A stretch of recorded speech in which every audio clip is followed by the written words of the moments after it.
Nothing beats a good book on a cold winter night, and lots of us are looking forward to a little bit of reading during the holidays. Yeah, in fact, some classics are favorites that families read together every year. And we asked Bill Hill of the Grand Rapids Public Library to join us today to talk about some holiday titles. What did you bring in for us, Bill? Well, this is impossible, of course. There's just way too many it's books. like choosing your favorite child when you ask that to a parent. You can't choose. No, it is. I was thinking that same thing. So I just had to go back and ask myself what has meant the most to me, to my family, and what also others might like to rediscover or discover. So I brought only two things that are Christmas books, and they're Christmas family books. And then I brought a couple of other things that I cheated because they might lead you to a whole nest of books for holiday reading or the rest of the year. Okay, let's start with the Christmas holiday books. Tell us about those. Okay. The first one I want to talk about is A Christmas Memory by Truman Capote. It is a brief story. It started out as a magazine article back in 1956. Which a lot of his writing did, actually. This, a lot of us remember him for some of the grimmer stuff. But he had such a charming and warm side to him for some of his shorter stories, and this is one of the best. This is the story of, that is told by a 7-year-old narrator when he lived with relatives at a grim, poor, small-town country place in the South somewhere.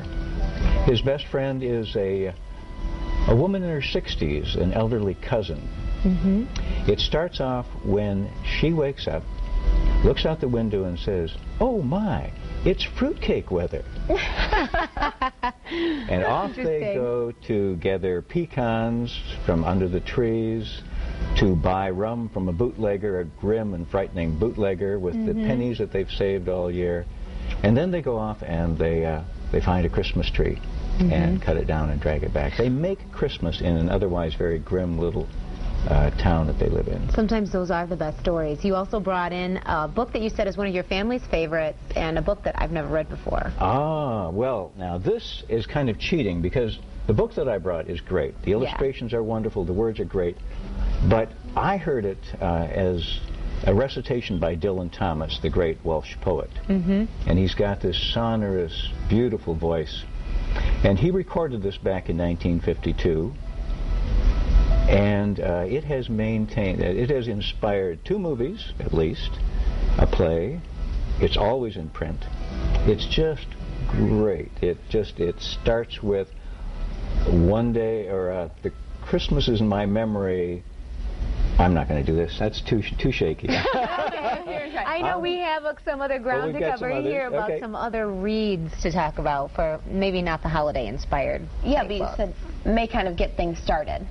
Yes, okay. So, may I hold this up? Sure, you may. The City of Thieves is probably going to sound like a very unlikely thing to bring to at a time like this.